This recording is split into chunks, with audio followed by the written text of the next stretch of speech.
الحمدللہ وکفا والصلاة والسلام علی من لا نبی بعدہ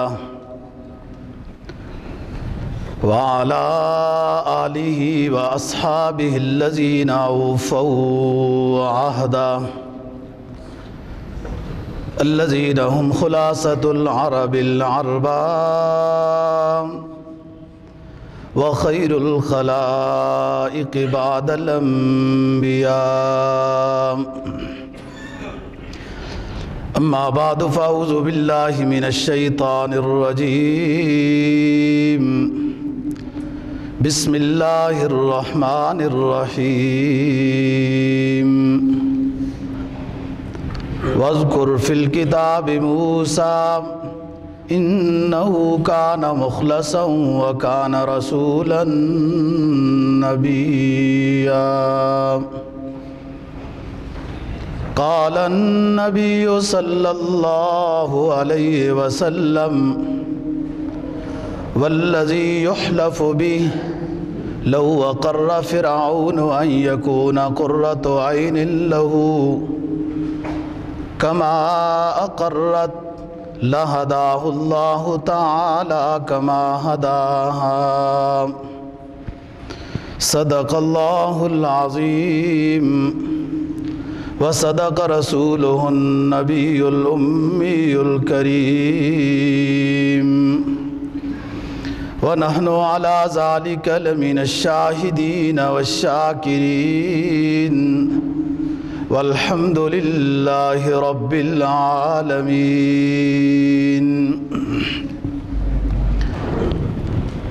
16واں پارہ سورہ طٰہٰ کی ایک آیت کریمہ اور جناب نبی پاک صلی اللہ علیہ وسلم کا ایک ارشاد تلاوت کیا ہے، جس کے اندر حضرت موسیٰ علیہ السلام کا تذکرہ ہے۔ فرمایا اللہ رب العزت نے نبی پاک صلی اللہ علیہ وسلم کو خطاب کر کے وَاذْكُرْ فِي الْكِتَابِ مُوسَیٰ، کہ اے نبی اپنی کتاب یعنی قرآن مجید میں جو ہم نے تذکرہ کیا ہے حضرت موسیٰ علیہ السلام کا، اس کو آپ بیان کریں۔ اِنَّهُ كَانَ مُخْلَصًا وَكَانَ رَسُولًا نَبِيًّا، یہ بھی بڑے مخلص اللہ والے بندے تھے اور ہمارے رسول بھی تھے اور نبی بھی تھے۔ جناب نبی پاک صلی اللہ علیہ وسلم کا جو ارشاد تلاوت کیا ہے، اس کا مفہوم یہ ہے، آپ نے فرمایا کہ قسم اس ذات کی کہ جس سے ہی قسم اٹھائی جاتی ہے، جس کے نام سے ہی قسم اٹھائی جاتی ہے، اس ذات کی قسم کہ جب فرعون کے گھر موسیٰ علیہ السلام کا وہ صندوق پہنچ گیا تو ان کی بیوی فرعون کی بیوی آسیہ نے یہ کہا کہ میرے لیے اور آپ کے لیے اس میں آنکھوں کی ٹھنڈک ہے۔ تو فرعون نے آگے سے کہا کہ تیرے لیے آنکھوں کی ٹھنڈک ہوگی، میرے لیے نہیں ہے۔ آپ نے فرمایا قسم اس ذات کی جس کے نام سے قسم کھائی جاتی ہے، اگر فرعون بھی اس وقت یہ جملہ کہہ دیتا کہ میرے لیے بھی آنکھوں کی ٹھنڈک ہے، تو جس طرح اس جملے کے کہنے سے اللہ نے اس کی بیوی کو ہدایت دے دی، ایسے ہی اگر فرعون بھی یہ کہتا کہ میرے لیے بھی آنکھوں کی ٹھنڈک ہے تو اللہ اس کو بھی ہدایت دے دیتا۔ لیکن اس نے اس وقت بھی ہٹ درمی کی، بادشاہی غرور جو ہے دماغ میں اس حد تک تھا کہ اتنا جملہ بھی اپنے لیے وہ برداشت نہیں کر سکا۔ حالانکہ آسیہ نے کہہ دیا تھا قرۃ عین لی ولک، میرے اور آپ کے لیے آنکھوں کی ٹھنڈک ہے، لیکن فوراً انکار کیا۔ حضرت موسیٰ علیہ السلام اللہ کے جلیل القدر پیغمبروں میں سے ہیں۔ 4 بڑی آسمانی کتابیں جو نازل ہوئیں، ان میں سے ایک بڑی کتاب جو سب سے پہلے نازل ہوئی بڑی کتاب وہ توریت کتاب ہے جو حضرت موسیٰ علیہ الصلوۃ والسلام پر نازل ہوئی۔ دوسری زبور ہے، انجیل ہے، وہ بعد میں نازل ہوئی ہیں۔ سب سے پہلی بڑی کتاب حضرت موسیٰ علیہ الصلوۃ والسلام پر نازل ہوئی۔ چھوٹی چھوٹی کتابیں جن کو اسلامی اصطلاح میں صحیفہ کہا جاتا ہے، وہ تقریباً 100 کے لگ بھگ ہیں، دیگر انبیاء علیہ الصلوۃ والسلام پر نازل ہوئی ہیں۔ بنی اسرائیل کے پیغمبروں میں سے حضرت موسیٰ علیہ الصلوۃ والسلام کا تذکرہ بھی قرآن مجید نے مختلف مقامات پر بڑی تفصیل کے ساتھ کیا ہے۔ جیسے حضرت یوسف علیہ الصلوۃ والسلام کا قصہ قرآن مجید نے بالتفصیل من الابتداء الی الانتہاء بیان کیا ہے۔ وہ اس کی خصوصیت ہے کہ ایک ہی صورت میں بیان ہوا۔ حضرت موسیٰ علیہ الصلوۃ والسلام کا واقعہ قرآن مجید میں کئی مقامات پر بیان ہوا ہے، کہیں تفصیل کے ساتھ، کہیں مختصر۔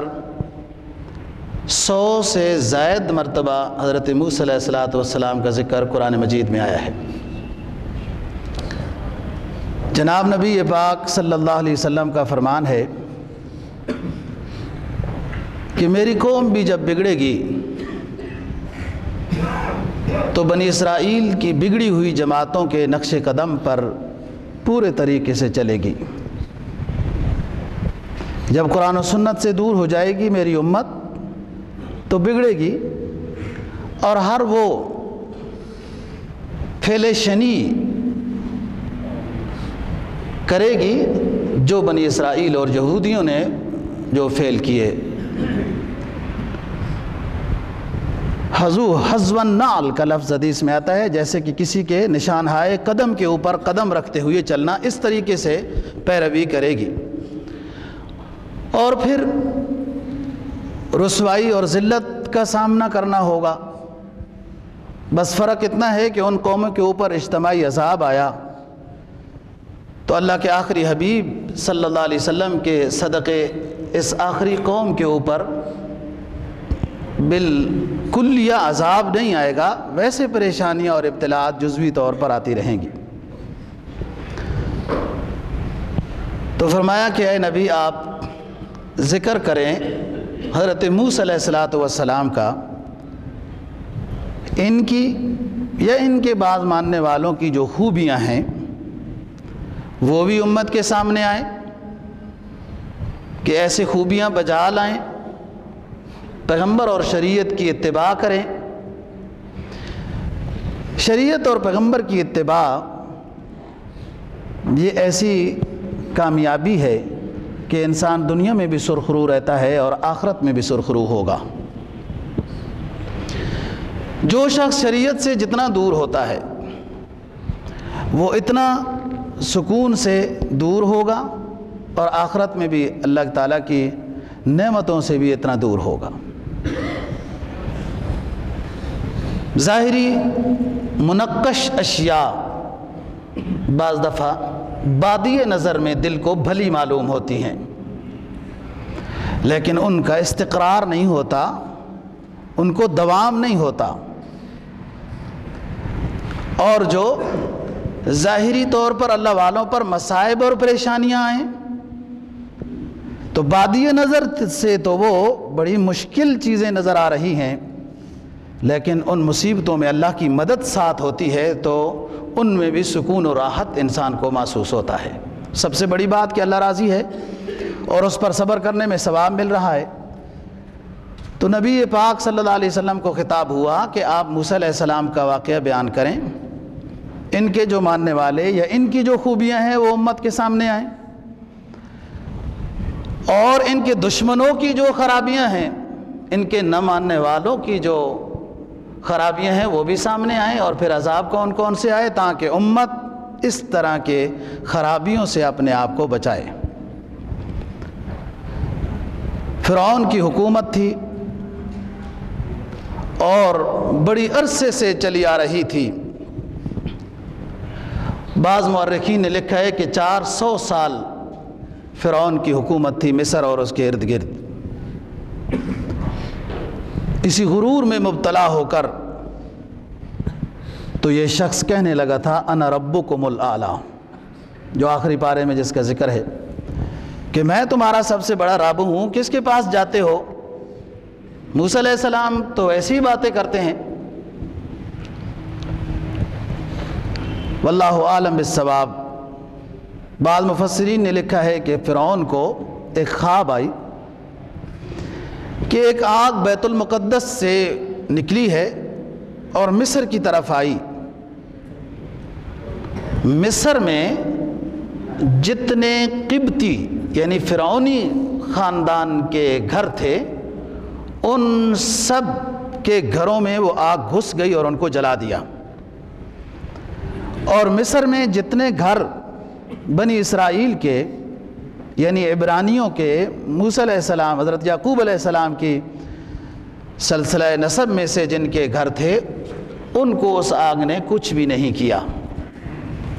یہ فرعون کو خواب آئی، اس نے سب پھر جادوگروں کو، کاہنوں کو، معبروں کو، خواب کی تعبیر بتانے والوں کو سب کو جمع کیا کہ یہ خواب آئی ہے۔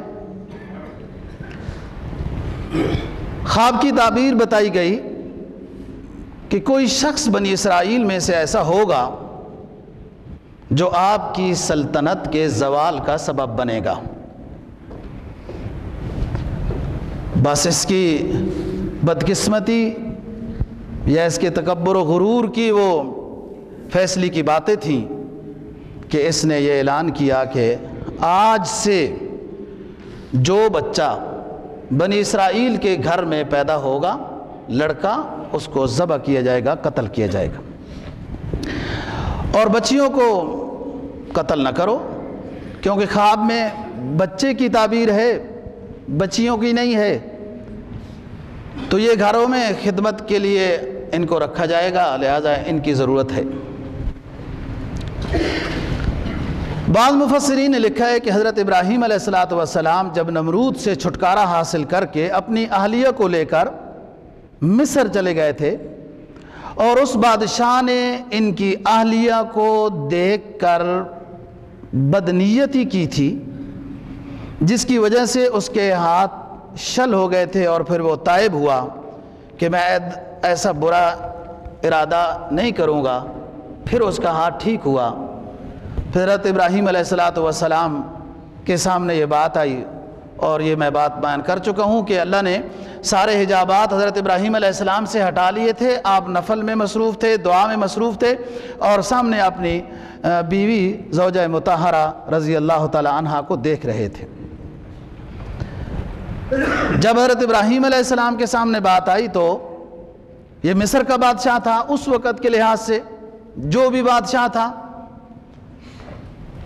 تو فرمایا کہ میرے سلسلہ نسب میں سے اس وقت حضرت ابراہیم علیہ السلام نے فرمایا کہ جب ان کی بیوی کے ساتھ بدتمیزی کی نیت اس بادشاہ نے کی تھی اور ہاتھ شل ہو گئے، پھر تائب ہوا، پھر ابراہیم علیہ السلام سے ملاقات ہوئی، آپ نے سب کے سامنے یہ جملے دہرائے کہ میرے سلسلہ نسب میں سے ایک اللہ ایسا لڑکا بھیجے گا جو مصر کے بادشاہوں کی بادشاہت کو ختم کرے گا۔ یہ بات چلتی رہی، اور جب اس فرعون کی حکومت تھی مصر میں تو لوگ بنی اسرائیلی آپس میں باتیں کرتے تھے کہ یہ بہت ظلم کرتا ہے، بہت کام ہم سے لیتا ہے، ہر طرح کے کام بھی ہم کرتے ہیں، ظلم بھی ہم پر کرتا ہے، اللہ پاک کب بھیجے گا اس شخص کو جو اس کی سلطنت کے زوال کا سبب بنے گا۔ یہ باتیں آپس میں بنی اسرائیل ہی کرتے تھے، اور یہ باتیں بھی آہستہ آہستہ پہنچ گئیں، پہنچانے والے تو ہوتے ہی ہیں۔ اس نے اس حکم کو اور سختی کے ساتھ نافذ العمل کرنے کا دوبارہ تجدید کی کہ جو بچہ بھی پیدا ہو بنی اسرائیل میں سے بس اس کو قتل کرو، اور یہ سلسلہ کئی سالوں تک رہا۔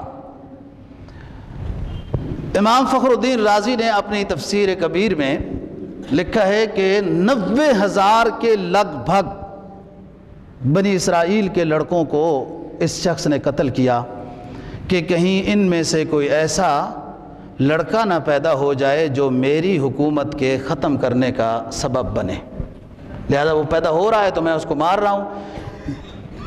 آپ دیکھو بادشاہوں کے غرور، ظلم، سفاکیت، بے دردی، کہ اپنی کرسی بچنی چاہیے، ساری عوام مرتی ہے، مر جائے، دکھوں میں ہے، پریشانیوں میں ہے، جو بھی ہے۔ یہ فرعونیت کی سوچ ہے، اسلامی سوچ یہ نہیں ہے۔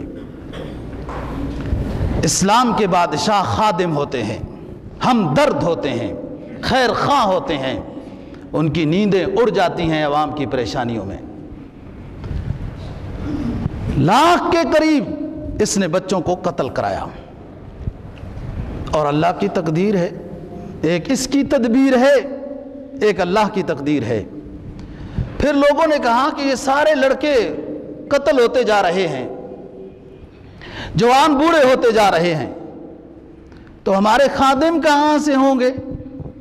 کون ہمارے اس شاہی خاندان کی خدمت کرے گا؟ سب لڑکے تو قتل کیے جا رہے ہیں۔ تو اب آرڈر نامہ نافذ ہوا۔ ان کی فراست بھی بڑی اونچی ہے نا، ظالم بادشاہوں کی فراست بھی بڑی اونچی ہوتی ہے، کبھی کدھر کا فیصلہ کبھی ادھر کا فیصلہ، اور پھر اپنے فیصلوں میں خود پھنس جاتے ہیں۔ فراست نہیں ہے، عادل کی فراست ہوتی ہے کہ عطا ربانی ہوتی ہے۔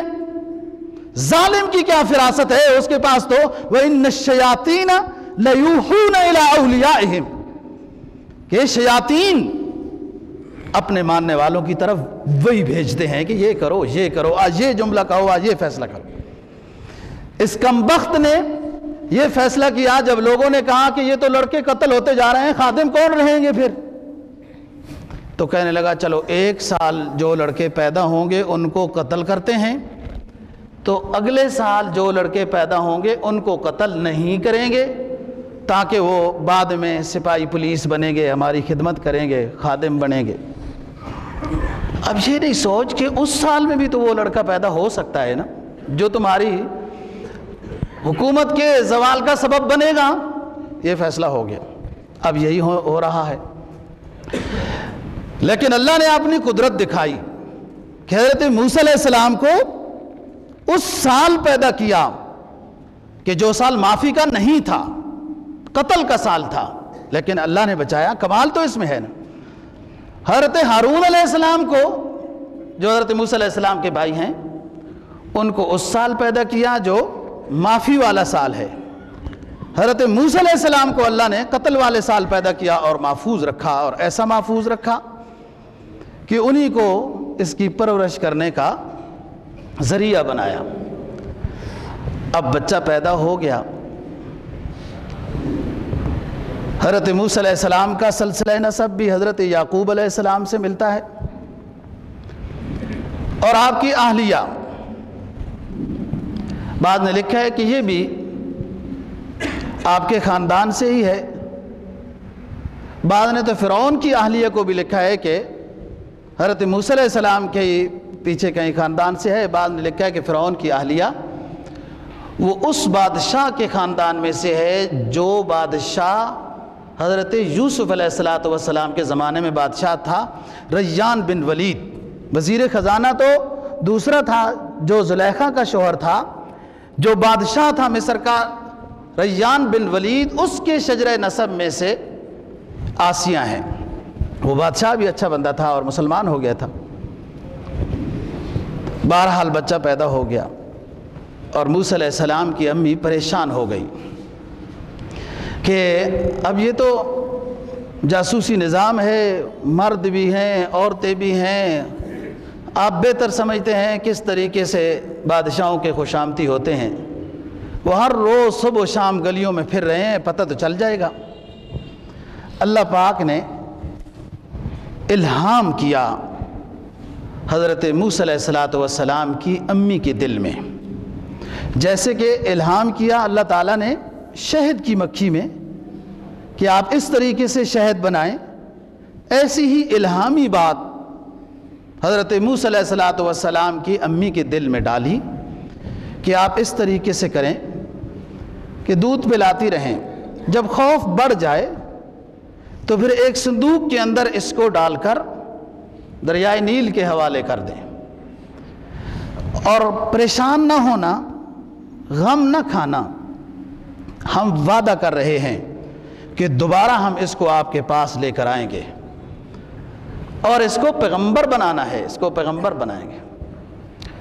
فرمایا وَأَوْحَيْنَا إِلَىٰ أُمِّ مُوسَىٰ أَنْ أَرْضِعِيهِ فَإِذَا خِفْتِ عَلَيْهِ فَأَلْقِيهِ فِي الْيَمِّ وَلَا تَخَافِي وَلَا تَحْزَنِي إِنَّا رَادُّوهُ إِلَيْكَ وَجَاعِلُوهُ مِنَ الْمُرْسَلِينَ وَأَوْحَيْنَا إِلَىٰ أُمِّ مُوسَىٰ أَنْ أَرْضِعِيهِ فَإِذَا خِفْتِ عَلَيْهِ فَأَلْقِيهِ فِي الْيَمِّ، ہم نے الہام کیا موسیٰ کو، آپ اولاً تو دودھ پلاتی رہیں، لیکن جب ڈر اور خوف کا غلبہ ہو جائے ظالم بادشاہوں کے جاسوسوں کا، تو پھر اس کو صندوق میں بند کر کے ہمارا نام لے کر اللہ کے حوالے کرتے ہوئے دریائے نیل کے حوالے کر دیں، اور دریائے نیل کے حوالے کرتے ہوئے وَلَا تَخَافِي وَلَا تَحْزَنِي، ڈرنا نہیں کہ اس آپ کے نومولود بچے کو ظالم بادشاہ قتل کر دے گا، یہ خوف اپنے دل میں نہ لانا۔ تو ڈال دیا صندوق میں، اور ایسا کہ بچی کو کہا کہ ذرا دیکھتے رہیں کہ صندوق کہاں جاتا ہے۔ بادشاہ کے محل سے گزرتا ہوا دریائے نیل کا کچھ پانی جاتا تھا یا قریب قریب تھا، فَالْتَقَطَهُ آلُ فِرْعَوْنَ لِيَكُونَ لَهُمْ عَدُوًّا وَحَزَنًا إِنَّ فِرْعَوْنَ وَهَامَانَ وَجُنُودَهُمَا كَانُوا خَاطِئِينَ۔ قرآن کہہ رہا ہے کہ آل فرعون نے اس کو پکڑ لیا، یہ صندوق ہے، یہ کیسے آ گیا ادھر؟ قرآن مجید کہتا ہے وَأَلْقَيْتُ مَحَبَّةً مِّنِّي وَلِتُصْنَعَ عَلَىٰ عَيْنِي، ہم نے موسیٰ علیہ السلام پر خصوصی محبت ڈال دی تھی کہ جو دیکھتا تھا فریفتہ ہو جاتا تھا، محبت کرنے والا بن جاتا تھا، جو بھی دیکھتا تھا خصوصی محبت ڈال دی تھی۔ صندوق کھل گیا، بچے کو دیکھا جا رہا ہے۔ وَقَالَتْ امْرَأَتُ فِرْعَوْنَ قُرَّةُ عَيْنٍ لِّي وَلَكَ، کہ ہمارا بچہ نہیں ہے تو یہ میرے لیے اور آپ کے لیے آنکھوں کی ٹھنڈک بنے گا، لا تقتلوہ، میں درخواست کرتی ہوں کہ اس کی جان بخشی ہو جائے، اس کو آپ معاف کر دیں، قتل نہ کریں۔ عَسَىٰ أَن يَنفَعَنَا أَوْ نَتَّخِذَهُ وَلَدًا، ہو سکتا ہے ہمیں نفع دے، کیا خبر کہ اس عورت کو تو نفع ہونے ہی والا ہے، أَوْ نَتَّخِذَهُ وَلَدًا، یا بچہ بنا لیں گے۔ قرآن کہتا ہے وَهُمْ لَا يَشْعُرُونَ، پال تو رہے ہیں، رکھنے کی کوشش کر رہے ہیں، لیکن بے خبر ہیں کیا ہونے والا ہے۔ فرعون نے اولاً تو یہ کہا کہ نہیں، قتل ہونا ہے، خطرہ ہے۔ بہرحال بیگم صاحب نے بار بار یہ بات کہی کہ کوئی بات نہیں ہے، ہم اپنا بچہ بنائیں گے، اپنے پاس رکھیں گے، آپ پرورش کریں گے، یہ کیسے ہمارے لیے حکومت کے زوال کا سبب بنے گا؟ معلوم ہوتا ہے اس زمانے میں بھی بادشاہ بیویوں کی بات مان لیتے تھے اور اس طریقے سے کرتے تھے۔ بہرحال مان گیا، چھوڑ دیا بچہ۔ اب دودھ پلانے کی نوبت آئی، ہر طرح کی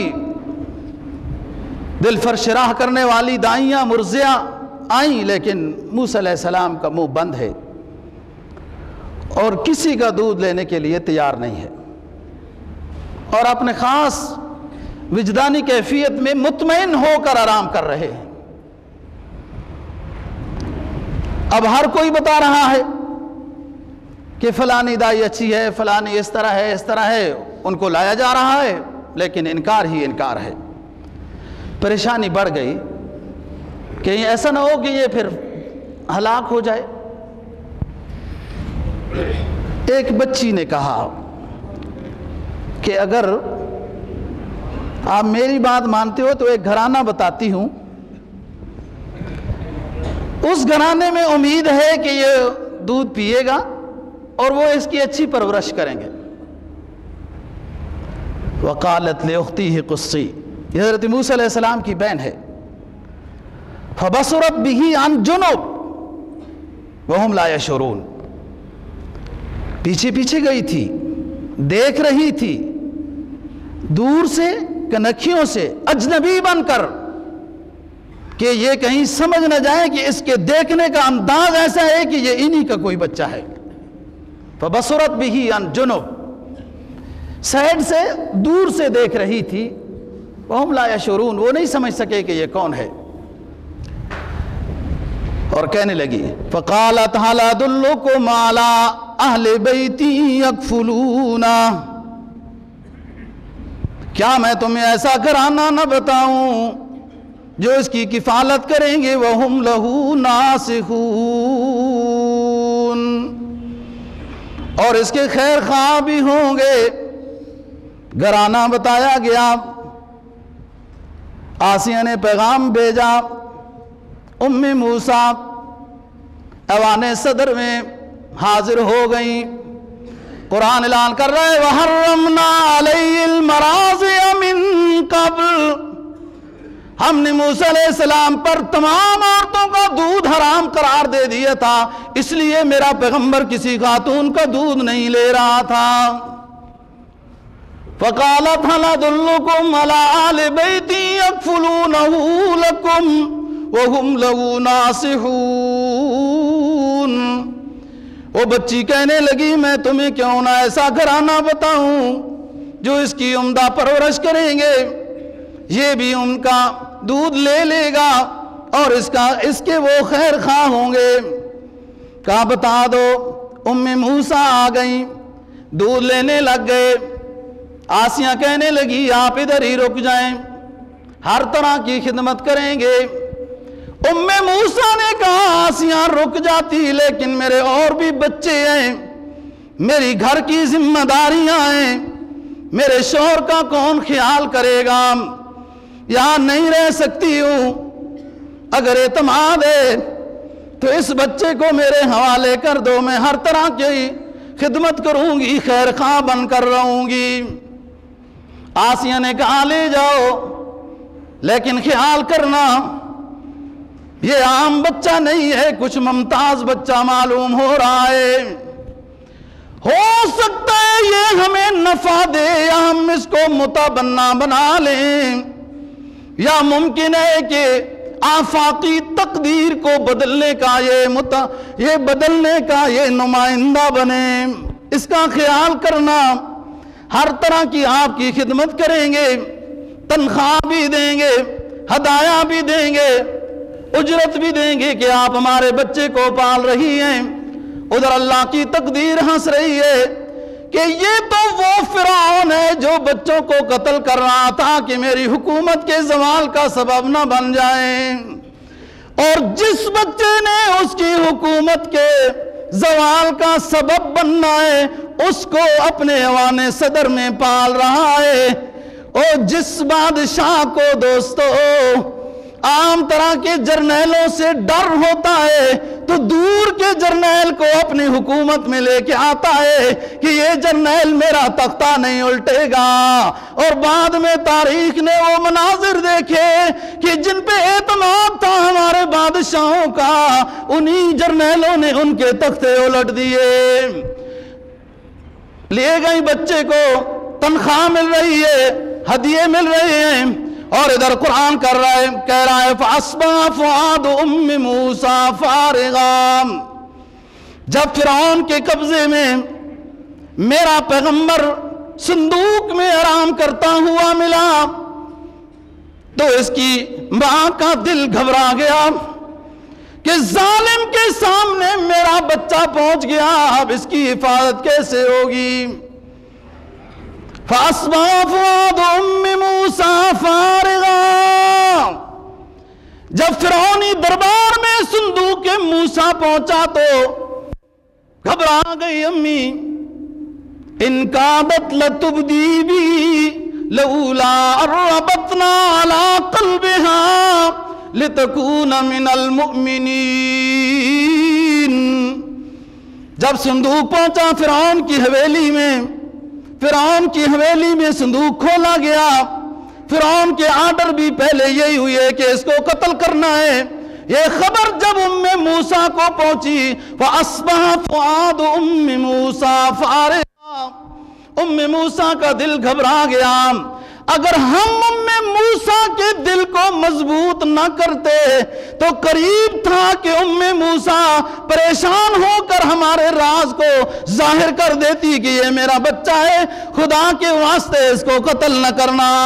وَأَصْبَحَ فُؤَادُ أُمِّ مُوسَىٰ فَارِغًا إِن كَادَتْ لَتُبْدِي بِهِ، قریب تھا کہ ام موسیٰ یہ ہمارا راز فاش کر دیتی۔ لولا ربطنا على قلبها لتكون من المؤمنین، اگر ہم ام موسیٰ کے دل کو مضبوط نہ کرتے تو خطرہ یہ تھا کہ یہ راز فاش کر دیتی، لیکن ہم نے ام موسیٰ کے دل کو مضبوط کیا، اس نے راز فاش نہیں کیا۔ پھر ہم نے اپنے وعدے کے مطابق ام موسیٰ کے بچے کو اس کی گودی میں دوبارہ بھیج دیا۔ اب پرورش ہو رہی ہے، اور ظاہر ہے کہ شاہی خاندان میں پرورش ہو رہی ہے۔ پتہ نہیں آپ لوگ اسلام آباد میں رہتے ہیں، شاہی کھانے جانتے ہو کیسے کھانے ہوتے ہیں؟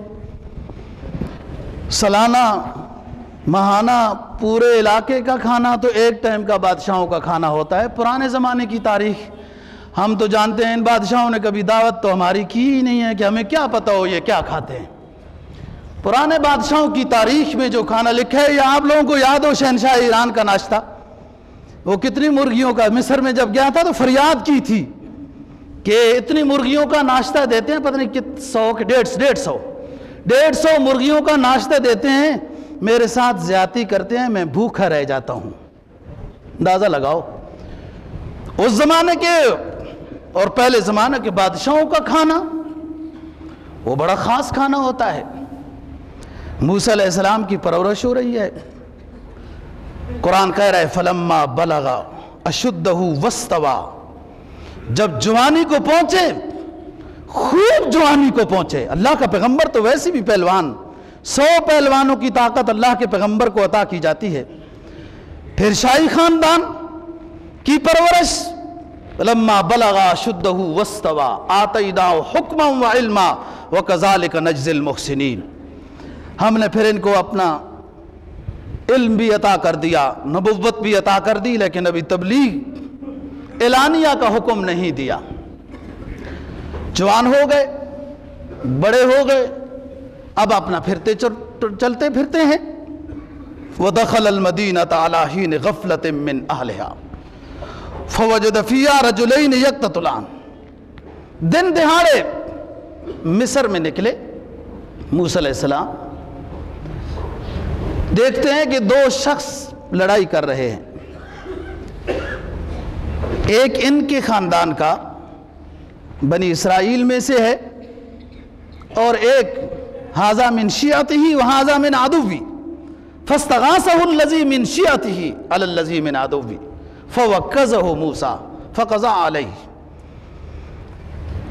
فریاد کی اس شخص نے جو ان کے خاندان کا تھا کہ یہ مجھے زبردستی خدمت کے اوپر لے کر جا رہا ہے اور میں جانا نہیں چاہتا ہوں۔ یہ باتیں تو موسیٰ علیہ السلام کو پہلے بھی پتہ تھی کہ میری قوم کے اوپر حد درجے کا یہ بادشاہ ظلم کرتا ہے اور اجرت بھی کوئی نہیں دیتا، ہر طرح کے کام لیتا ہے۔ بادشاہ جو ظالم بادشاہ ہوتے ہیں وہ عوام کو اپنے غلام اور لونڈیاں سمجھتے ہیں کہ یہ تو ہماری خدمت کے لیے پیدا کیے گئے ہیں، اصل مخدوم کائنات تو ہم ہیں، یہ عوام تو ہماری خدمت کے لیے ہے۔ یہ مر جائے تو کیا فرق پڑتا ہے، بیمار ہو جائے تو کیا ہے، ہسپتالوں میں دوائی نہ ملے تو کیا ہے، ہماری تو بلی کا بھی علاج ہونا چاہیے۔ یاد ہوگا اسلام آباد والوں، پولی کلینک کے اسپتال میں بلیوں کے ایکس رے ہوئے تھے، کسی بادشاہ کی بلی تھی۔ یہ عوام، یہ کیا ہے؟ مر جائے تو کیا ہے، بھوکھی رہے تو کیا ہے، روزگار نہ ہو تو کیا ہے، اور اس کے بیماری کا علاج نہ ہو تو کیا ہے؟ یہ تو ہماری خادم ہے۔ بادشاہ ظالم عوام کو باندی اور غلام سمجھتے ہیں، اور اس طریقے سے وہ شاہی خاندان کا شخص لے کر جا رہا تھا، اور یہ نہیں جا رہا تھا کہ ہر روز ہی آپ کا یہی کام ہے۔ بہرحال موسیٰ علیہ السلام نے اس سے چھڑایا۔ وہ بندہ کوئی ظاہر ہے کہ بادشاہ کے خاندان کا تھا نا، تو اس نے کوئی بدتمیزی کر دی۔ بدتمیزی ہمیشہ وہی کرتا ہے جس کو پیچھے سے کسی ظالم کی سپورٹ ہوتی ہے۔ جو نیک شخص ہوتا ہے وہ تو بدتمیزی نہیں کرتا، اور وہ تو لڑائی بھی نہیں کرے گا۔ نیک جو ہوا تھا، اس نے بدتمیزی کی، موسیٰ علیہ السلام نے ویسے اتفاق سے مکہ مارا۔ فَوَقَّزَهُ مُوسَىٰ فَقَضَىٰ عَلَيْهِ، وہ مکہ کیا لگنا تھا کہ وہ شخص تو فوت ہو گیا۔ فوراً کہتے قال ھذا من عمل الشیطان، فوراً نادم ہو گیا، قال ھذا من عمل الشیطان، یہ شیطان کی طرف سے ایسے ہو گیا۔ قال رب انی ظلمت نفسی فاغفر لی فغفر له انہ هو الغفور الرحیم، میرے رب مجھے معاف کر دے، مجھ سے غلطی ہو گئی، نہیں مارنا تھا، مشرک تھا، کافر تھا، لیکن ابھی مارنے کا ارادہ بھی نہیں تھا، اور مکے سے کوئی مرتا بھی نہیں ہے، اتفاق ایسا ہوا، کوئی پیغمبرانہ کوئی خاص مکہ تھا کہ جس سے وہ فوت ہو گیا ہے۔ بہرحال ختم ہو گئی بات۔ ظاہر ہے دوسرے ساتھی نے تو کیا شکایت کرنی تھی، وہ تو بچا ہے، اس کی تو طرفداری ہو گئی ہے قسم کی، اس کا تو خیال کیا ہے، اور اس کو بھی مارنا تو نہیں تھا، لیکن دشمن مارا گیا، بات ختم ہو گئی۔ فرعونی دربار میں ایک تہلکہ مچ گیا کہ ہمارا بندہ مر گیا اور قاتل پکڑنا چاہیے، اور بنی اسرائیلیوں نے مارا ہوگا، لہذا ان سب کو قتل کرو۔ یہ تو مشکل تھا سب کو قتل کرنا۔ بہرحال ابھی تفتیش ہی ہو رہی تھی کہ دوسرا دن آ گیا۔ فَإِذَا الَّذِي اسْتَنصَرَهُ يَسْتَصْرِخُ، دوسرے دن وہی بندہ پھر ایک بندے کے ساتھ الجھ رہا تھا۔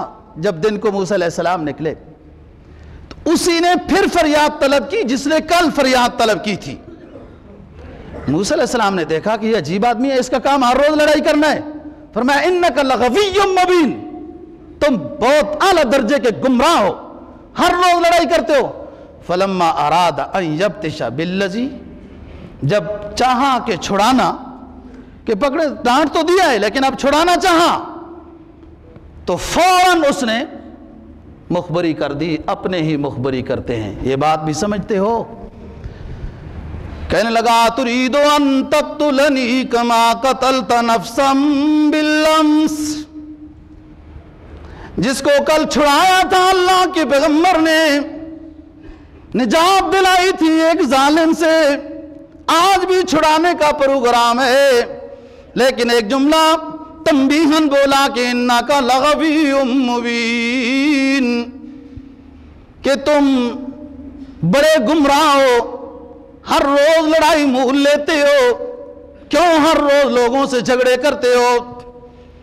تو فوراً وہ اپنا ہی بولا، دوستو، وہ اپنا ہی مخبری کرنے والا، ساتھیوں کے پتے بتانے والا، دشمنان اسلام سے ڈالر لینے والا، معلوم نہیں اس کو بھی ڈالر ملنے ہوں گے۔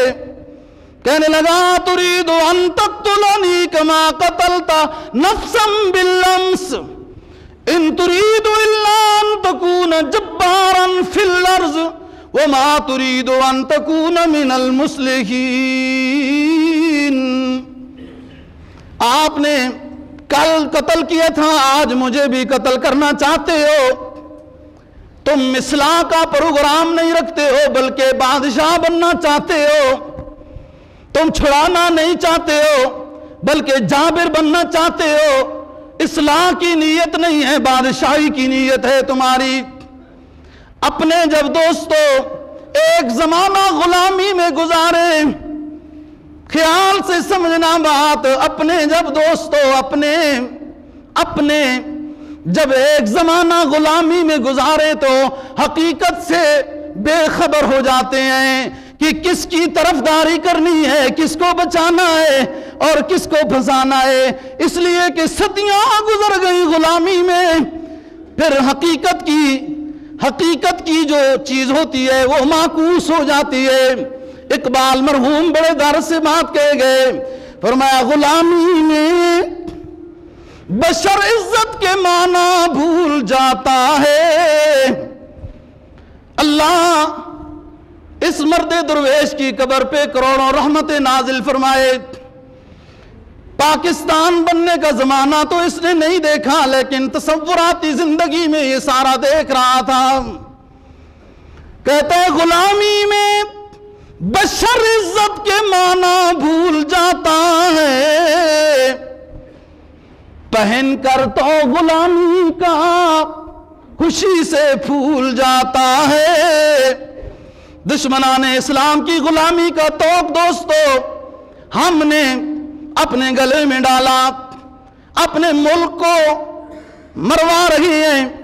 ڈرون حملے دوستو ہم کروانے والے ہیں، ڈالر لے کر اپنے ملک پر حملہ کروانے والے ہیں، لوگوں کی مخبری کر کے دشمنان اسلام کی جیلوں میں اپنے ساتھیوں کو بھیج کر ڈالر حاصل کرنے والے ہم ہیں۔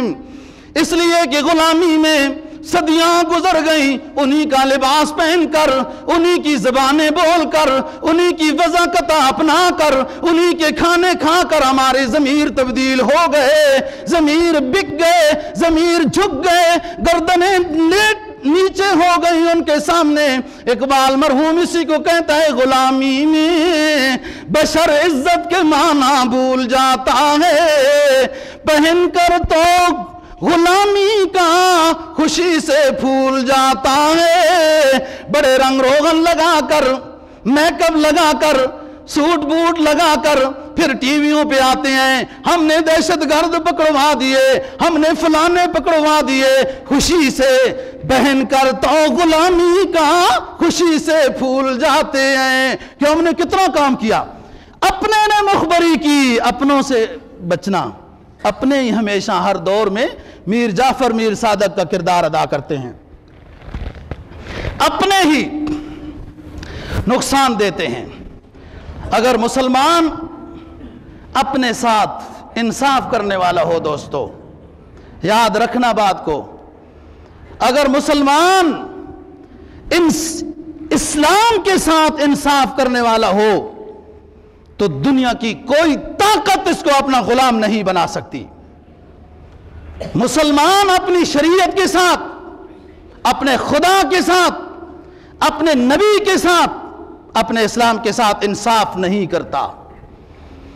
ظاہری چند ٹکوں کی خاطر یہ مسلمان اپنے ضمیر کو بیچتا ہے، یہ مسلمان اپنے ایمان کو فروخت کرتا ہے، یہ مسلمان اپنے حیا کو بیچتا ہے، یہ مسلمان ہر طرح کی اسلامی اقدار کے سودے کر دیتا ہے، اس لیے کہ یہ مسلمان اپنے اسلام کے ساتھ خود مخلص نہیں ہے۔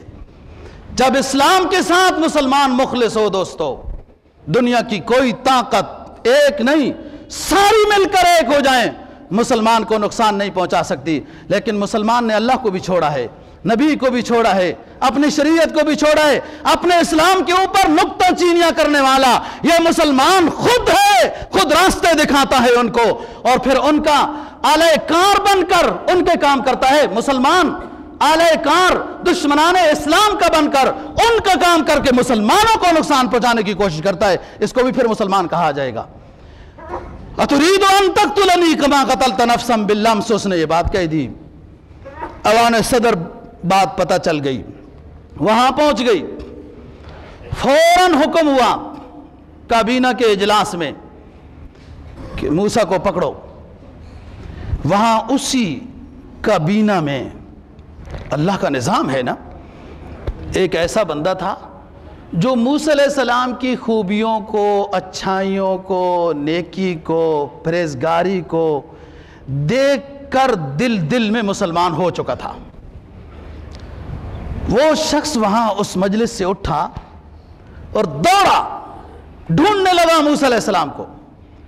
قرآن کہتا ہے وَجَاءَ مِنْ أَقْصَى الْمَدِينَةِ رَجُلٌ يَسْعَىٰ قَالَ يَا مُوسَىٰ إِنَّ الْمَلَأَ يَقْتُلُونَكَ اخرج انی لک من الناصحین۔ مشورہ ہو گیا ہے اے موسیٰ، آپ کو قتل کرنے کا۔ میری رائے یہ ہے کہ آپ ہجرت کر جائیں، اور میں آپ کا خیر خواہ ہوں، غلط بیانی نہیں کر رہا ہوں۔ اب موسیٰ علیہ السلام نے پروگرام بنایا اور اس کو خیر خواہ سمجھا۔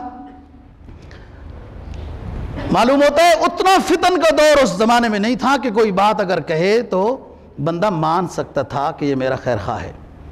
آپ ذرا زمانے کا جائزہ لیں، جس دور میں اب ہم ہیں، ہم اس امتحان سے گزر رہے ہیں کہ اگر کوئی صحیح بات بھی آ کر بتائے تو دل ماننے کے لیے تیار نہیں ہوتا۔ یہ فتن کا دور ہے۔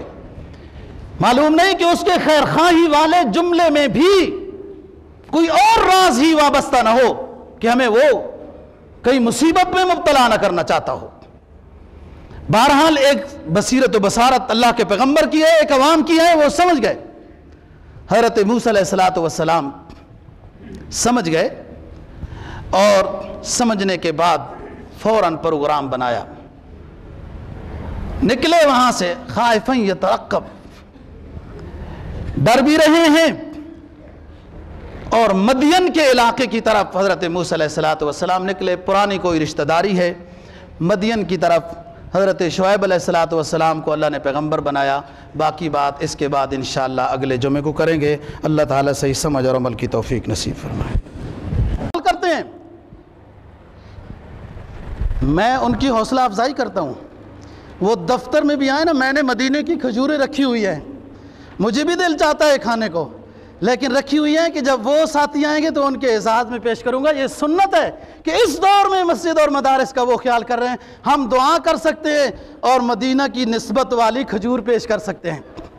تو بات یہ ہے دوستو کہ حضرت ابو بکر صدیق رضی اللہ تعالیٰ عنہ نے وہ زمین خرید کر دی، اور رسول اللہ صلی اللہ علیہ وسلم اب مسجد بنانا شروع کر رہے ہیں، نقشہ بنا رہے ہیں، مسجد بن رہی ہے اور یہ ترتیب ہو رہی ہے۔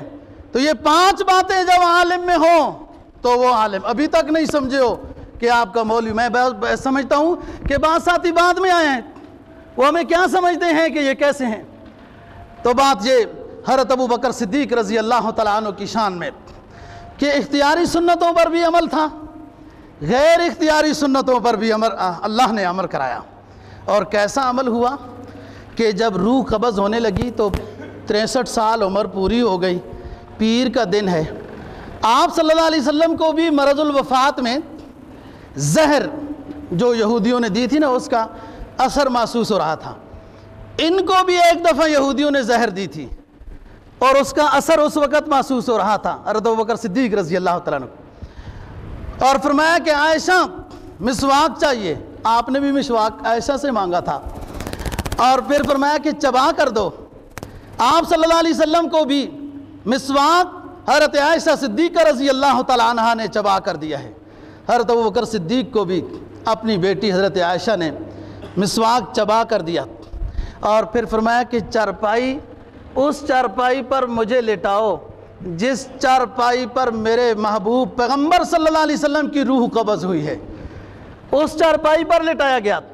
فرمایا میرے اوپر چادر وہ دو جو چادر رسول اللہ صلی اللہ علیہ وسلم کے اوپر تھی روح قبض ہوتے وقت، وہ چادر دی گئی، اور پھر کہنے لگے الصلاۃ الصلاۃ، لوگوں نماز کا خیال کرنا۔ اور یہی جملے رسول اللہ صلی اللہ علیہ وسلم نے بھی ارشاد فرمائے تھے کہ نماز کا خیال کرنا۔ اور پھر فرمایا اللہم بالرفیق الاعلیٰ، اللہم بالرفیق الاعلیٰ، اے اللہ میں دنیا سے سفر کرتا ہوا اب آپ کی ملاقات کے لیے آ رہا ہوں۔ اللہ رب العزت ہم سب کو آخرت کی تیاری کی توفیق نصیب فرمائے۔ وآخر دعوانا الحمد